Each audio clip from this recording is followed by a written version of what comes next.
Aston Villa, West Ham and Leeds are eyeing moves for Southampton midfielder Matheus Fernandes, sources have told Football Insider.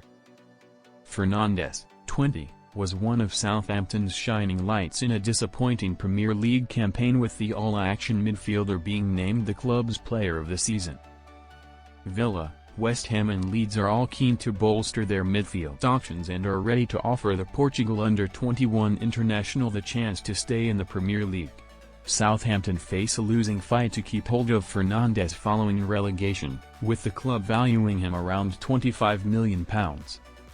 Fernandes has been one of the few impressive Southampton players this season, alongside wonderkid and Tottenham target Tyler Dibbling. The Portuguese star has shown his versatility this season, featuring regularly in the centre of the park whilst also being deployed further forward in some games, and the 20-year-old has scored twice and assisted 3 times in 35 league matches. The sales of both Dibbling and Fernandes would help soften the financial blow of relegation for the Saints. Simon Rusk has been in charge since the departure of Ivan Juric in April, and a new manager will likely be keen to refresh Southampton's squad as they attempt to make an immediate return to the Premier League. But having been relegated earlier than any other side in the history of the competition, the Saints face an uphill battle next season.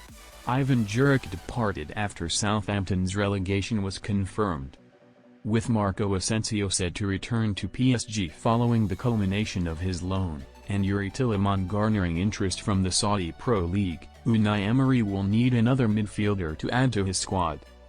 Fernandes' ability to comfortably play in a more holding role, or behind the striker, makes him an ideal replacement for either player.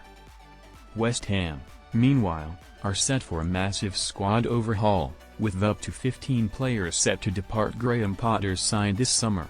Finally, Leeds will be hoping to avoid the same fate of Southampton, and both sets of promoted sides in the last 2 seasons for that matter, in avoiding immediate relegation back to the Championship. To do so, Daniel Farke's side will likely have to be aggressive in the transfer market and heavily bolster their squad, even in spite of winning the league with 100 points this season.